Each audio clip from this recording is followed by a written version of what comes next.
Okay, so I think that was my fault. Welcome back to Must Play Reviews. Ready or not, is Rainbow Six Vegas cranked up to 11. It's more realistic, more brutal, and the moment-to-moment gameplay is filled with random chaos throughout. I cannot tell you how many times I have just been randomly shot or walked through a doorway just to blow myself up because of a trap. Now the game is not perfect. It does have some pretty goofy bugs, but at least they don't break the game. So let's go ahead and take a look, because there are a lot of reasons why someone might love this game, and there are also quite a few why someone might hate it. It is definitely not for everyone. Starting with the graphics. It's Unreal Engine 5. The levels and the lighting are not hyper realistic, but they are close enough that you can get lost in the idea that you're playing as a SWAT team member.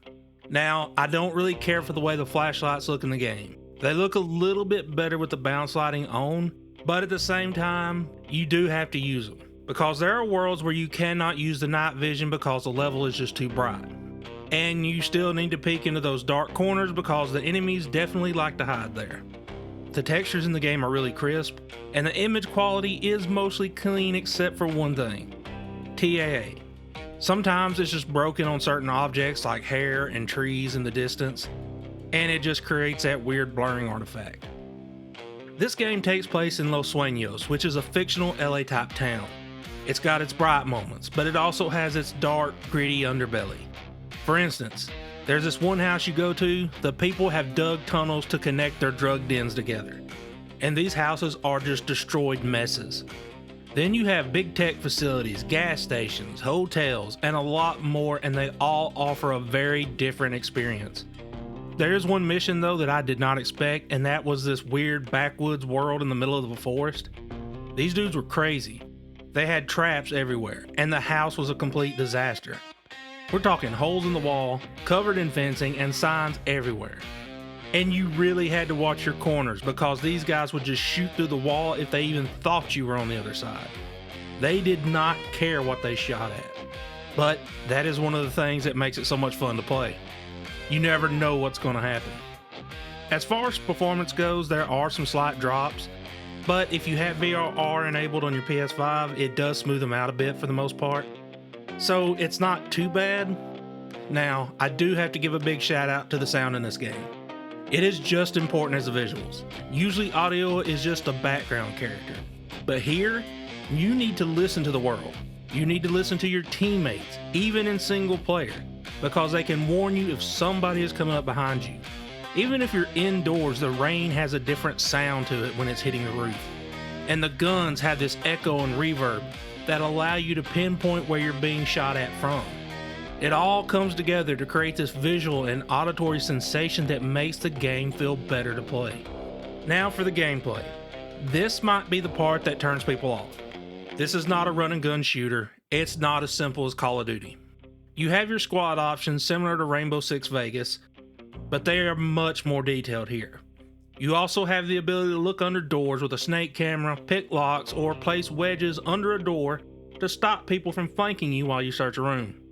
That is something I wish I would have known sooner, so I wouldn't have got shot in the back so many times.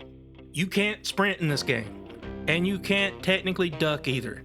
You can kinda crouch walk or lower your head a bit, but you move really slow when you're like this. You also have the ability to lean left and right by clicking the analog sticks, similar to Rainbow Six Siege.